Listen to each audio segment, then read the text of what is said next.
Welcome to Gateway on a hot July day. See some friends out there, which is nice. Oh, Hello, yeah. everyone.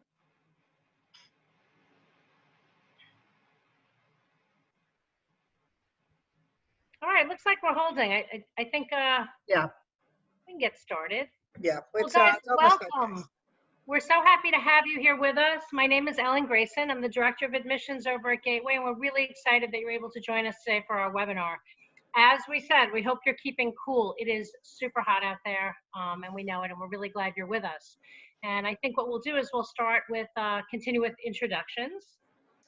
Hi everyone, I'm Danielle Tandet. I'm the Associate Director of Admissions and Placement here at Gateway, and just wanted to, and I'll be moderating the questions as they come in to our panelists. And I also wanted to mention that you can't see her today, but Paula Wallace is our admissions associate and your first point of contact if you contact the Gateway Admissions Office. And I will toss it over to our head of school. Hi, everybody. I'm Laurie Gruhn. For those of you who I've not had the pleasure of meeting, which presumably is most of you, I officially began at Gateway about 2 weeks ago, although I've been very involved with the school for many years, and it would be an understatement to say that it has been by far the most enjoyable part of my summer so far. I'd like to begin actually by telling you a little bit about myself and my journey to Gateway. A lot of times people say, how did you hear about Gateway? And I said, oh, that's easy. I heard about it because about 5 years ago, I entered the Gateway community as a parent. And I remember very clearly, my daughter had been in a mainstream school,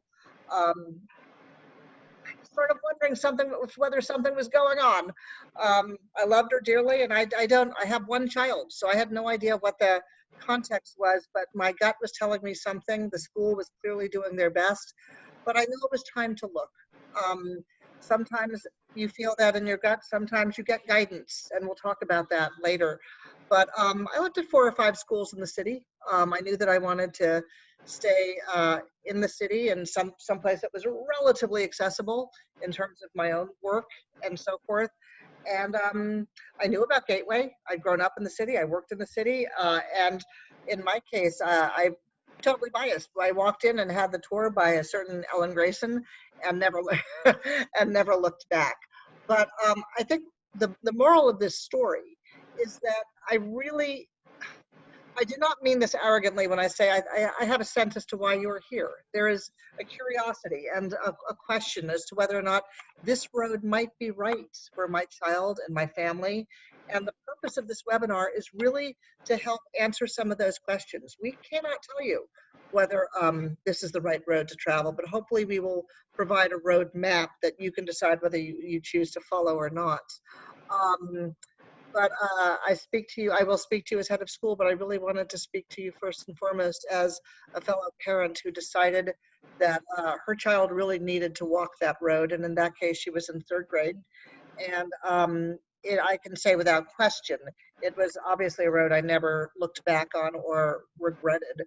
I can say that I think this particular school gave me everything I was hoping to find, but of equal importance, the sense of looking for an education that would support my child who appeared to be learning differently than many of her friends was for this family the right decision.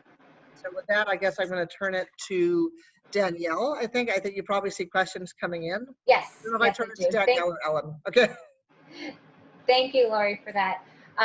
So we'll get started. I'll just say a little bit like here you are, you're online with us now, and maybe you're a professional, maybe you're a parent. If you're looking for some guidance on how to navigate the special education process during this time of remote everything, you've come to the right place. So we've had some questions come in ahead of time, and we'll do our best to answer as many as we can in the time that we have. I see one that actually is great to start with. And Ellen, I think I'm going to start with you. How do I begin to look for the right school if everything continues to be remote? What might the admissions process look like now, given the online nature of everything versus what would happen if in person? Yeah, I mean, it's that's why we're here, right? It's really, this is different. There's no doubt at all. The process is different, but the information you're going to get is really the same. I think I think for some people they're finding out that it's actually efficient. You know, I mean, you can have a nice coffee. You can have you can mute us. You might be wearing pants. You might not. I won't ruin that surprise for you. You know, here, right? So I feel like for a lot of people, while this was really scary walking into and different and overwhelming, I think people are finding that actually there's a lot of efficiency. The main difference, of course, is, you know, not walking through a building while sessions are live right then and there. But the information you're getting is really the same, and it's probably even more concise because of the timing that we have. You know, I think one of the things that we're often asked, we've been bombarded, I think, throughout really the spring with families who were either beginning the process, were afraid to begin the process, didn't know how to begin the process, was exactly that. Where do I begin? And it's sort of a little bit of what you're doing now. You're getting on a webinar, you're Googling, you might be asking. One of the things that I think is different and has been made a little more difficult in this season really is the lack of accessibility to the resource of your own school. It's a little harder to get in touch with those people that maybe understood your child the best or people you trusted within your school. And I think it does make it a little bit more challenging, but they're there and they're accessible by email. And we're here. And so, you know, of course, if you're thinking that you're on this road or you're beginning the path, exactly like you're doing now, getting on a webinar, sending us an email, so that there is an ease and accessibility, I think. Thank you. And kind of along those same lines, there's one that just came in. What do most special education schools require for their admissions process? I'm going to take that. Is that okay? Why don't you take that? Yeah. Okay, I'm going to take that one. So, you know, we can speak to, so first of all, when you're looking at a specialized setting school, there are different components that you'll need for an application process. And some of those you'll have easily accessible. You're going to fill out an application. You'll send a photo of your child. There's your school report. That may not be as easily accessible right now. And, you know, I can speak for Gateway, but also within the more collegial environment, I think schools we will need a school report at some point. But I think right now we understand that that may be a little bit harder to obtain. You know, also your child may have really struggled on a Zoom or on, you know, completing classes by YouTube, and we understand that. So I think part of that is there will be discussions that we'll have with your child's current school. But one of the key factors is we will need an updated or a current neuropsych or psychoed evaluation. We'll certainly look at an IEP. We're an independent school, so we don't use that for our goals per se, but we would be looking at it, you know, for added information. That's some of the info that we'd need to get the process kind of rolling. If I can add to that also, I recognize that in some cases, you may be here from an informative perspective. You may not be ready to reach out to your school. Yeah. You don't have to yet. I mean, for those of you who are gung-ho, your school will probably work with you, but you may be, for lack of a better phrase, be traveling mildly incognito right now, and that is completely fine. You know, most schools, as Ellen said, will work with you. They will need a complete file in order to make a decision that they feel will best meet your child's needs. But that doesn't mean you need to provide everything right now. I would suggest reach out to Ellen or any other school you're looking at, and they will guide you well. And if I can add to that, I mean, our school personally, again, I can't speak for the whole community in this, but for our school personally, we really don't need the school report until the last phase, until the very last phase. It's fine to have, it's added information. A lot of times families really enjoy giving it to us because you get a chance to see not just the academic, but there are areas where children shine. It could be, you know, art or part of a portfolio, or it could be that they're, you know, an excellent citizen or a piece of that. And that's really important for us too. You don't have to hand that in right away. And there are a lot of families that have called and asked that question. So I appreciate that, Laurie. Kind of along the same lines, how do I go about obtaining an evaluation if evaluators aren't seeing students in person? This has come up a lot for us. And now, as we found out, a lot of evaluators are starting to have students back, and they are doing portions in their office. Most of the evaluators that we've been in touch with throughout and we are in touch really every day with the community, they are very satisfied with the results they're getting through Zoom, and I understand it because we interview through Zoom. So they are actively, whether it's Skype, Zoom, Hangouts, they're all actively evaluating. People are really back at work and doing that. For some families who really want only in person, there are many evaluators who are doing that. They're really careful. Just like when you're going now to a dentist, there's usually 15 minutes between, no, but it's true, right? So, they're taking precautions, and they are starting to see people in person again. And I went to the dentist recently, and they are. I can vouch for that. Yeah. This isn't really about the remote process per se, but I think it's a good one. And Laurie, maybe you can speak to this.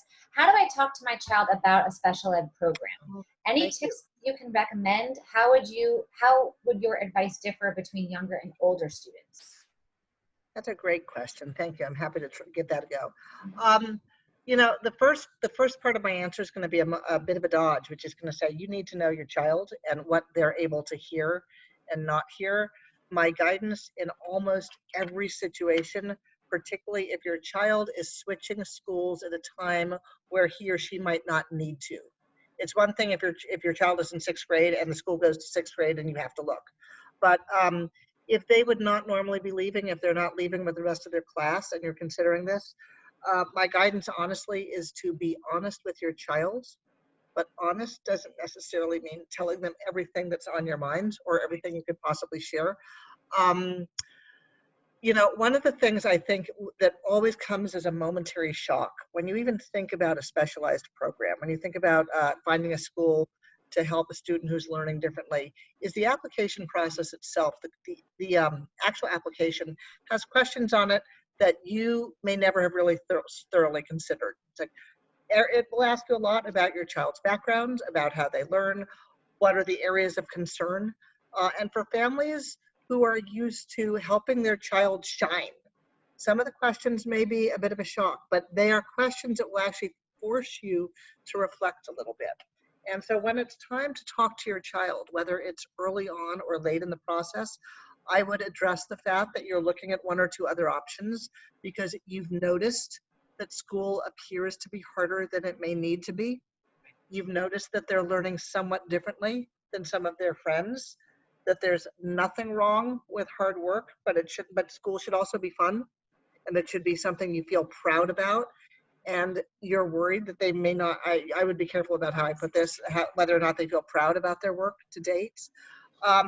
The way you speak to a 5-year-old is going to be quite different than the way you might speak to a 10-year-old.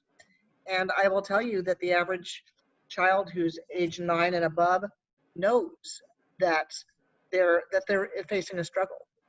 They may or may not show it, but you can say that part of your job as a mom or a dad is to help find the school that's best for your child and your family. And so you're looking, that's all.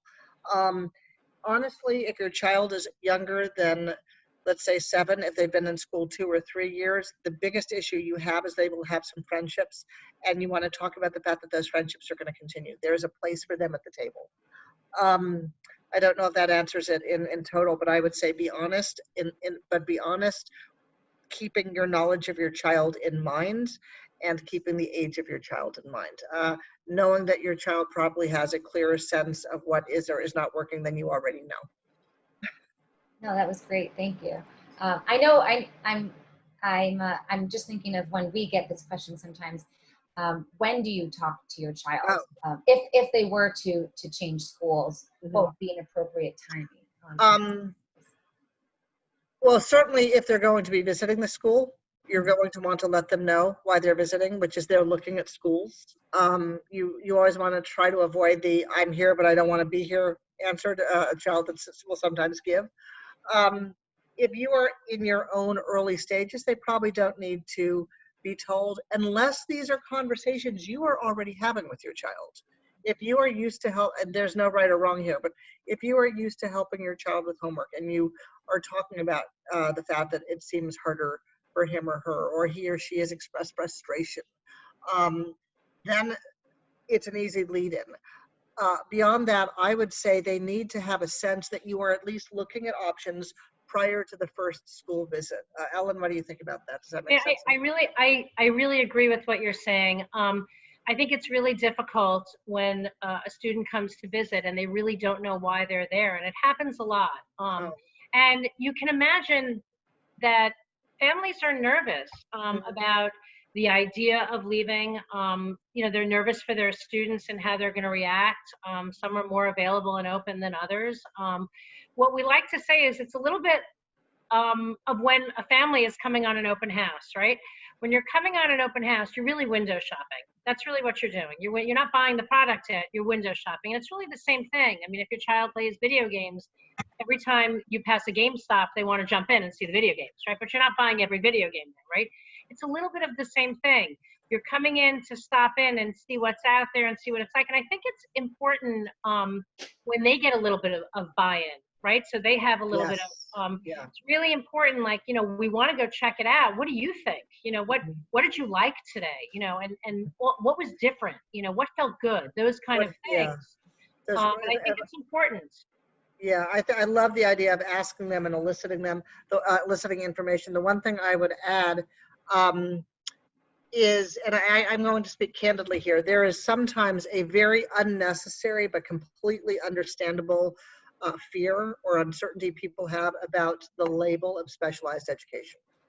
And I would encourage you, as much as we're encouraging you to speak to your child, I actually wouldn't be ready to speak to him until you're pretty comfortable with a little bit of this search on your own. And the way I would encourage you to think about this is, just as families sometimes are wondering whether they want to make a switch from public to private or vice versa, single sex to co-ed, public to parochial. Sometimes you're thinking also about whether or not you want to focus your child's education based on his or her needs.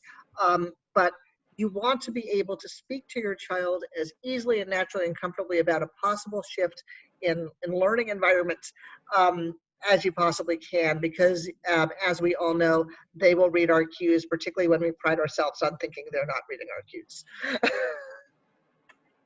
Absolutely. And I think, if I can add on, one of the things that I think could make that process a little more concrete, I think is, we talk about, Danielle and I, we talk about this a lot during our high school placement process as well, is, it's fine. I wouldn't necessarily do this 2 months in advance, because 2 months for an 8-year-old child is a year, right? That's, but, I think there's nothing wrong with the night before checking out the website and letting them see the 360. We have this fabulous 360 tour, which we were really lucky because it was created right before, or current circumstance before COVID, and it is a dynamite tool. And I think it's a really good idea, and not just for visiting Gateway, but for navigating the process in general of going ahead and taking a look at your websites, because it gives them a concrete nature of where they're going. By the way, that's great to do if you're going on, a vacation or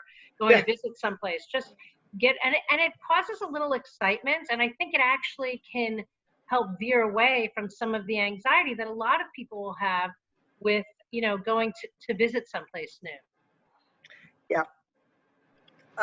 That 360, by the way, is completely brilliant, and I love bragging about the fact that we came up with that long before. I know, I had to throw it in. I couldn't help it. Far-reaching intelligence on the part of the Gateway School, for what it's worth. So another question that's come in that I actually think is kind of tied into this is, how will schools be able to evaluate prospective students if they are remote? I'm going to ask do you mind repeating that, Danielle? I'm so sorry. Sure. How will schools be able to evaluate prospective students if they are remote? Yeah, the truth is it's the same way we're doing it right now. We are doing our screenings through Zoom. We go through the application process by some of the components we talked about. From there, we're able to see who looks to be a likely gateway candidate. And then we go ahead and we set up a screening. Screening times and content are different. If you have a very young student, a 5-year-old student, a 6-year-old student, we understand there's stamina issues. We try to work with the family on timing. They might be in a program in the morning. Or morning might be the very best time. We've had a couple who are late sleepers because, this is a different time of year. They prefer afternoon, right? So we really try to work with the family. I know it's always a concern that students aren't going to show their best on Zoom. We understand it, we really do. In fact, there are times when we'll say, we can get 10 minutes now, maybe we can do it, in a different way later. We try to make it very easygoing. We're easygoing people. We're not like hyper formal people. So we try to make the process comfortable and fun. Our screeners play games with them. I think students feel really good and supported in that way. What were you going to say, Danielle? I just wanted to ask if you could add about similarly, if we were in school, we have multiple day visits, and I think that would be the case for Zoom as well. Yeah. Would you agree? Yeah. So because we do understand that there's a bad day, maybe a bad morning, or every one of us has a bad day. Every one of us. You forget your coffee, you put on the wrong socks, like something happens, right? I mean, this is part of being human, right? So everyone's going to have a bad day, and sometimes kids are in a funk on that day where they're nervous or they've done this already a few times. Or they just found out about this. Yeah. Ellen, is it fair to say that we have, I don't want to put you on the spot, but along the idea that basically anybody can have a bad hair day, we have a wide range of admission criteria we're looking at so that not any one aspect of the process is going to be make or break. We're trying to get as full a picture of this child's learning style as we possibly can. Absolutely. To make sure that we're going to meet your needs. Absolutely. We even in our process, and Paula really combs through to look for even hobbies and interests, so that we can kind of front load and talk about, hey, I know that you're a cook in the kitchen, or I know that you love science, or we start to. So we're really looking. It sounds really funny because I think as an admissions director, I think people are always worried about what looking for like the pieces and the salient details that aren't working, and we're actually the opposite in that we're looking for what can make this a good program for your child, or your child's a really good fit for the program, and giving, I think, maximum slack, especially right now. We also recognize that at this particular moment in time, quite literally, at least in terms of where we are in the summer, we recognize that all children, whether they're 5 or 15, have pretty much been in some version of lockdown since March. That's right. There's nothing normal about their experience or your experience. We're going to keep that in mind. We are all quietly pulling our hair out, trying to make the absolute best of an extraordinarily challenging situation.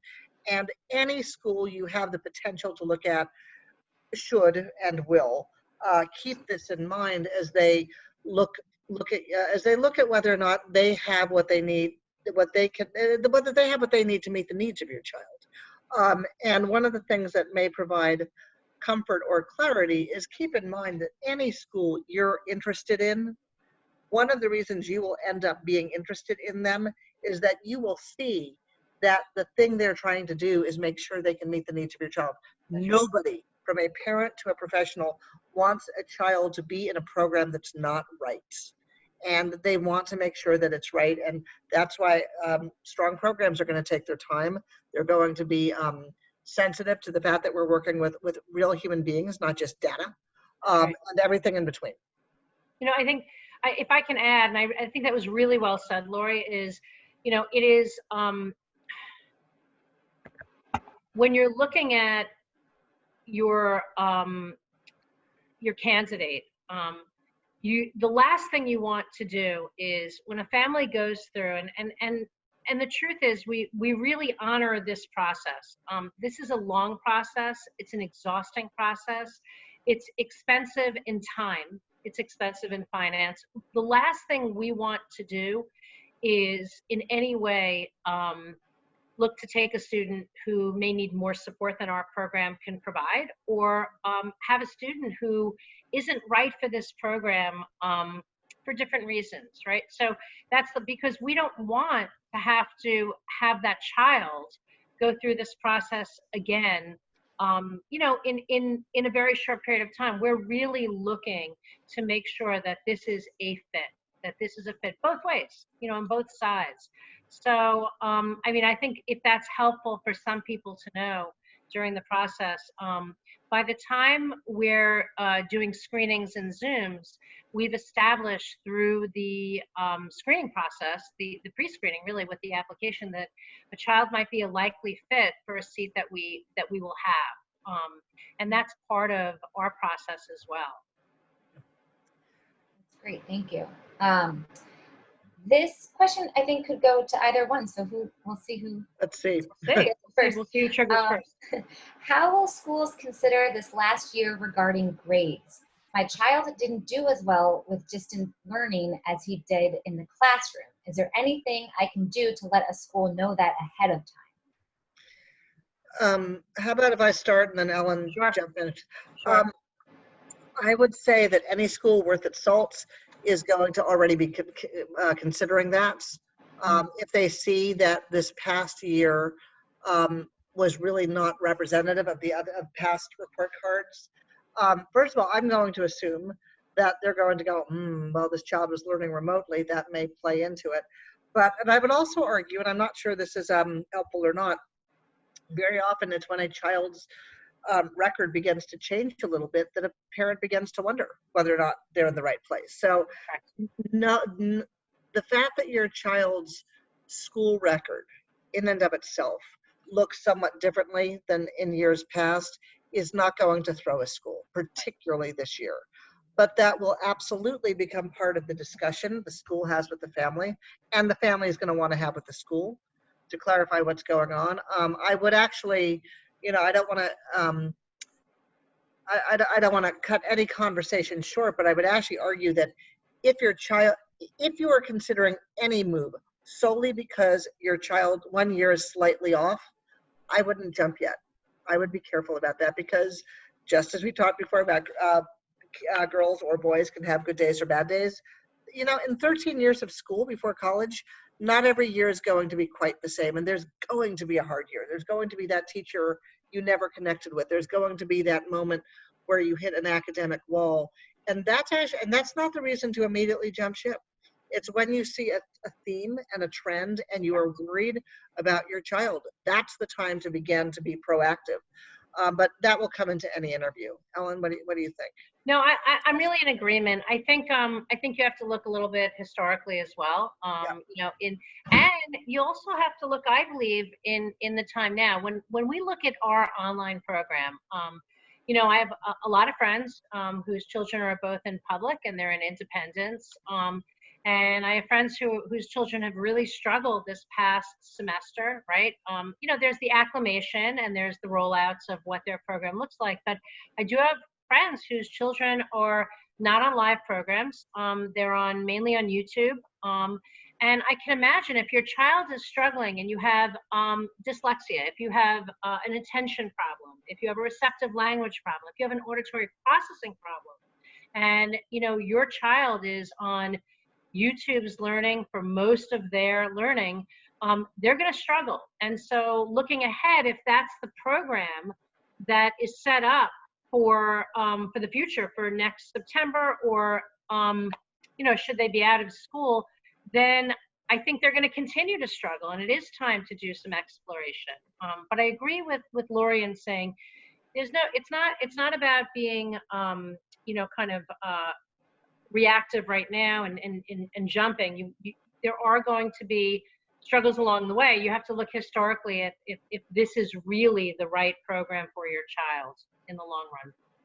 I don't think remote learning by YouTube sessions for children who would be looking at our program are naturally going to be the most successful way to learn, right? So I think that when you're looking at our program and we have live programming and we're, in school 8:30 to 2:45, and, that's something I think that's pretty outstanding, but it's also small groups. They're able to speak to the children's learning differences, right? This is what we're set up to do. This is what makes it a specialized program.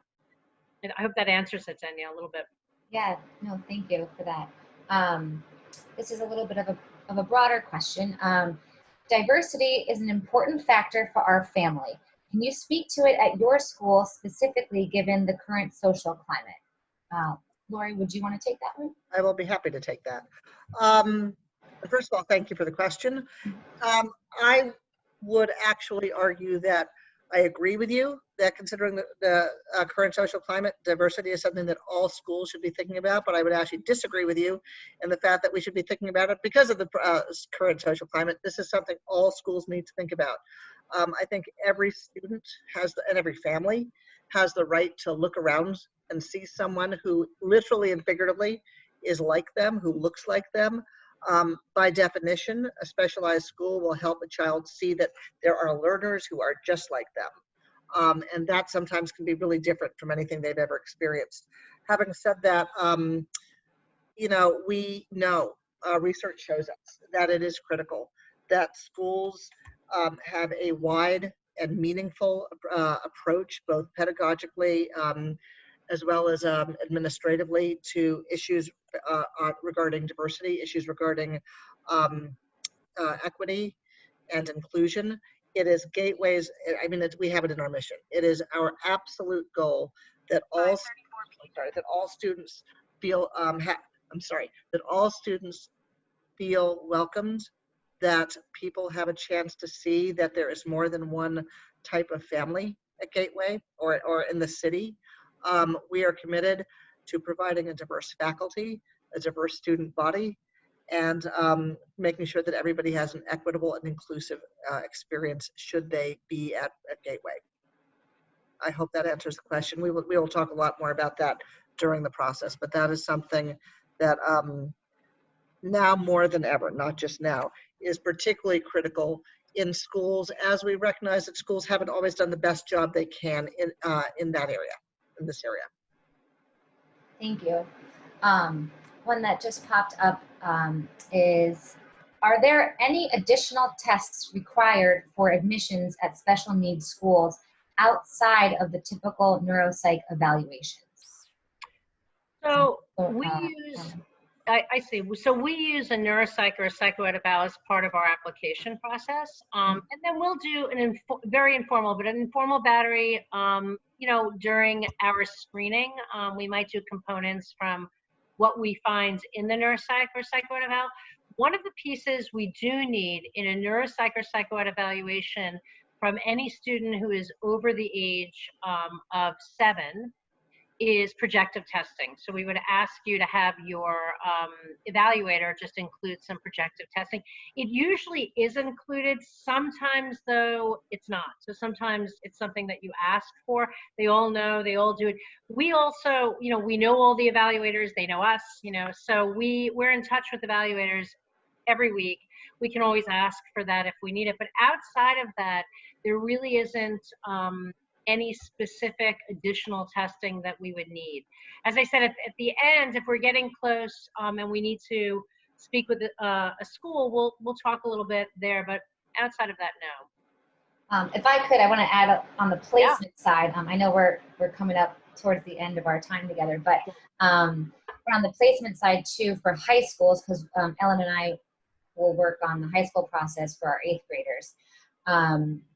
Particularly for this year, a lot of our students who are applying to ongoing independent schools, whether they be mainstream or specialized, will take the IC, the Independent State Entrance Exam.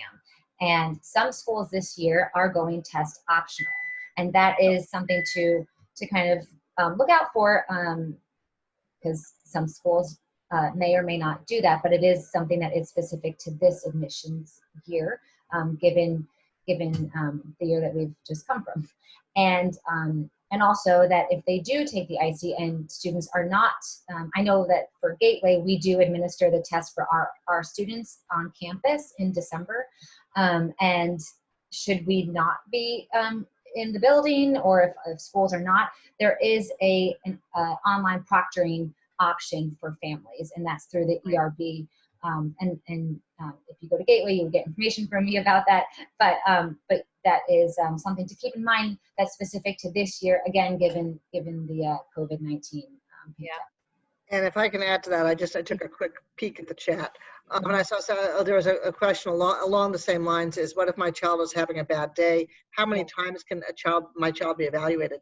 The standard recommendation, simply because we don't want them getting too used to the testing, among other things, is once every 3 years. But a good evaluator is going to absolutely know if your child is having a bad day, and they will probably say, can we stop and continue this tomorrow, next week, et cetera. An evaluation, for those who haven't had the opportunity to work with a good evaluator, is not a one-off. It's anywhere from 2 to 4 days over 2 to 4 weeks, and that is exactly what the evaluator is doing to get the most honest, thorough, thoughtful picture of your child, and they will stop if it's a bad day. And if I can speak add from experience on this. Yes. And if I can add to that too, as a language specialist, I'm a speech language pathologist by training, when you're doing those types, I saw that chat also on that question, when you're doing certain types of tests, actually incorporated into the testing piece it's called a confidence interval.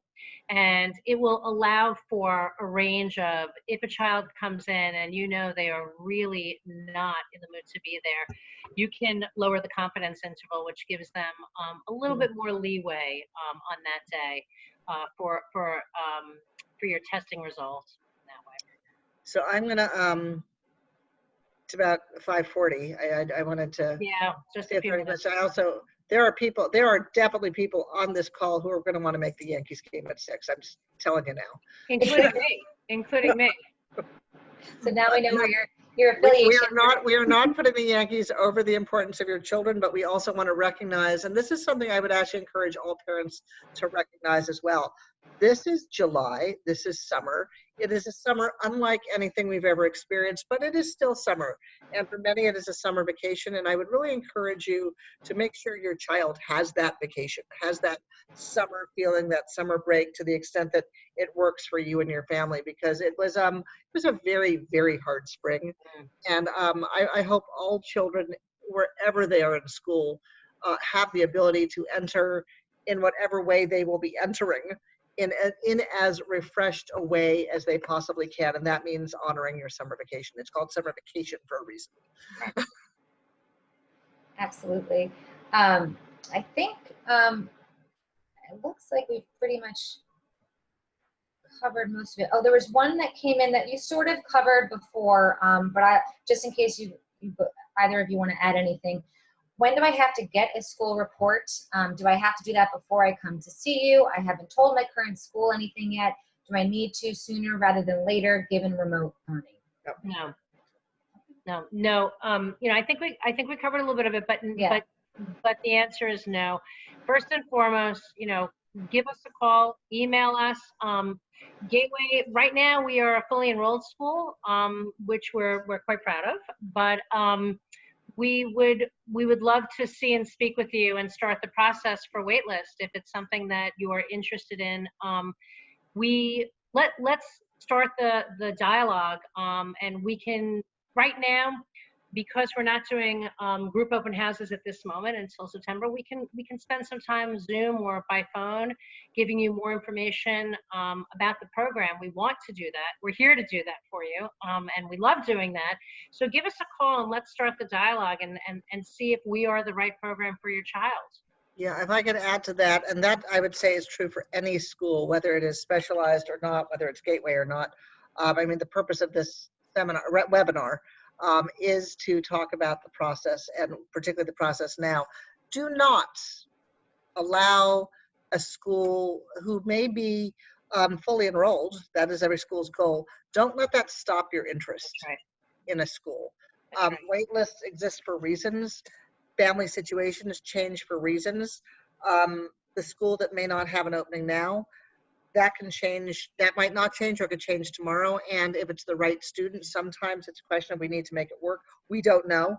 But my point is simply, if you find a school that speaks to your toes. If you just know, I want to look at this. They will be honest with you and let you know whether there are openings or not. But just say, I'd like to be on a wait list. Is there an informational interview? Where can I learn information? That also lets the school know you're interested in them. So don't allow, don't let that frighten you away. Yeah, and if I can add to that, I mean, the idea of a wait list is just that, wait lists move, especially this year. This is a really different year than ever before for every one of us, for every single one of us attending, for us here. So it is important. Just start the dialogue, and we'll help walk you through it. And that really is the truth. You bet. Well, this has been fun. Yeah, it's been great seeing you guys. Yeah. I wish everybody the best of luck in the process if you decide to start the process. If you don't, we're still going to be here. First and foremost, I wish you a happy school year come September. Nobody knows exactly what's going to happen. As I said to someone this morning, everything is absolutely carefully written in deep dark pencil. But it does not have to prevent your child from having an important and valuable and meaningful school experience next year. So I wish you a good year and a wonderful summer. That's great. Great. Bye-bye, Thank you so guys. much for joining us. Take care.